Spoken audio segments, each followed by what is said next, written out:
Hello everyone, hope you're doing well. Today we're back in War Thunder having a look at another devblog. This is for the SA.316B Alouette III, and well, this is a devblog for the pack and also one for the standard tech tree. As one of the things that helicopters has been doing for a while, the premium helicopter is either very similar or pretty much the same as the one that you get in the tree, and I generally think this is a good idea, kind of like with the Italians where they did, the Leoncello, and then you also had a Leoncello in the tree. I think, personally, it means that you can't really be accused of paying for power or anything like that. So let's talk about the Alouette III and go through a little bit of its history first. So in the 50s, the Alouette II was seen as a really good success. You know, it was able to do its job as a utility helicopter really well. So on top of that, they decided they wanted to improve it. They wanted to go the next level. So in 1959, they decided to design the new Alouette series, and it had its first flight then, and it was the Alouette III that you see before you, and then it was adopted in the early 60s in mass production. The reason why it was seen as a very nice helicopter was because of its high altitude performance. It was able to, around the Himalayas, be used for search and rescue, be used for things that the older Alouette II was not able to, and therefore it was a great success for the French. Now, also this model was exported to a lot of countries, showing the success of it, and also the fact that a lot of countries like this utility-style helicopter. Obviously, if you only have an attack helicopter, it can't be used for other roles, whereas if you have an Alouette III, you can use it for many different things. It also has a bunch of different armaments on it, including rockets, guns, ATGMs. It pretty much has everything. And, of course, which is nice on it, if we have a look at the pictures, it is lovely to see that we're getting some mixed ammunition choices as well, or mixed weapon choices, I should say. And there seems to be some hint of radar going on in the front here, which will just make it a little bit nicer. So, now, if we look at the French tech tree, we have a license-built Alouette III as the premium. It's Romanian. And then we have, as a starter one, we know that it is the helicopter that was shown on stream, which is a utility helicopter, which didn't look very good. It was one of the helicopters where the engine is centrally mounted in front of the pilots, and even though it could carry a bunch of different weapons, it definitely looked like it was lacking in certain ways, but that's okay. You know, it's a starter helicopter. Then you have the Alouette III. The Alouette III looks pretty nice. It looks quite maneuverable. It has a bunch of different weapon systems. The only problem I can see is that the weapon systems, the ATGMs, may not be as strong as some of the nations at its tier. And then, of course, we have the Gazelles, which to me are looking wonderful as well.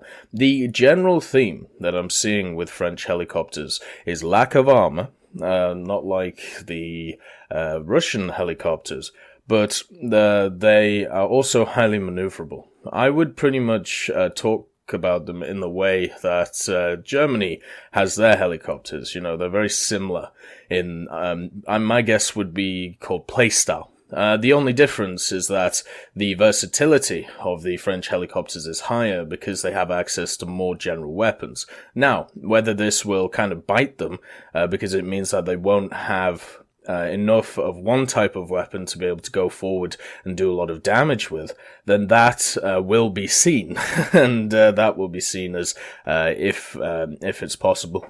If it's possible or not to do, a ton of damage. But you can see here is the Alouette III. It has access to some ATGMs on the racks, so it has access to at least 4 ATGMs, which is lovely.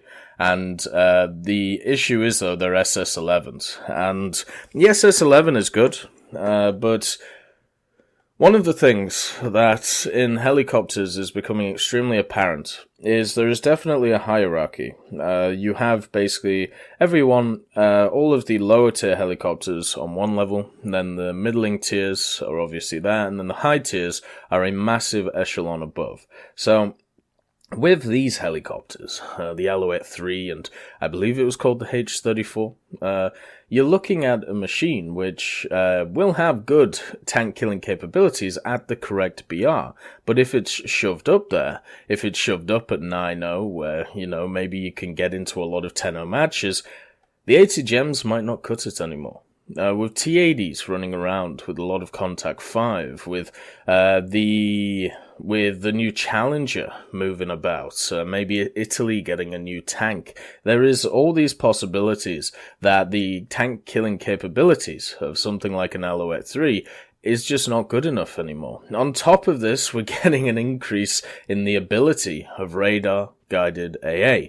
So it is definitely going to be interesting to see how these types of helicopters do. Certain helicopters already struggle because of their lack of munitions, which are great at killing tanks. The H-1G definitely springs to mind, but there are others, such as the German helicopters that we talked about before.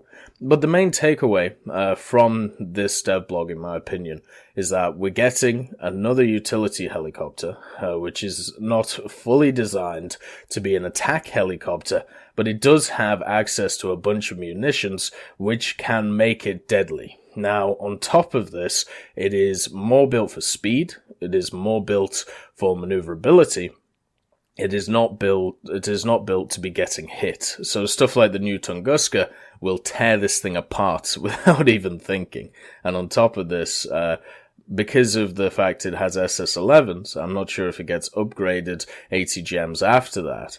We'll have to see. But if it doesn't, then it's going to get annihilated by the radar-guided AA, which has just had extended range put on it thanks to this radar systems. So overall, yeah, it's it's going to be interesting for it. But yeah, as it says here, the Alouette III is also still in service today, which is a bit of a testament to it. I mean, one of the things that I see with helicopter design is it definitely seems that these designs last for a hell of a lot longer, and it may be because of their role. The fact that it is a utility machine, it doesn't really make a lot of sense to replace it sometimes with new tech unless you need to get somewhere quicker or unless you need more space.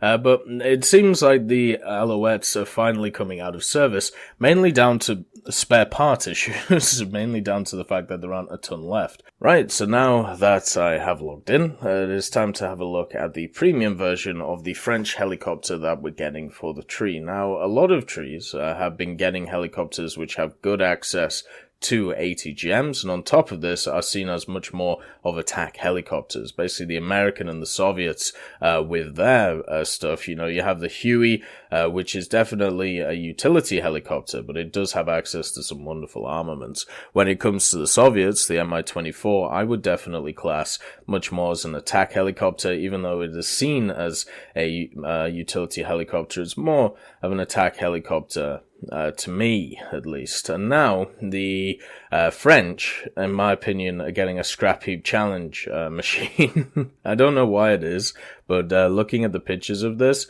it makes me think that it was made out of a scrapyard. And even compared to the Alouette III, which is supposed to... It's actually supposed to be. So, the SA.316B is a Romanian-built, licensed production version of the Alouette III. That's pretty much it. So what we see here is, well, it should be exactly what we see in the tree, meaning that we have a complete copy apart from the fact that it should have a different skin. Now, if that isn't the case, then we'll have some different armament choices, but looking at the pictures here and looking at the pictures here, at least to me, it definitely seems to be the same. When we look at here, and here, and obviously here. So, actually, this just has straight out the Romanian stuff. Is this actually going to be in the tech tree? Yeah, it says that it is going to be in the tech tree.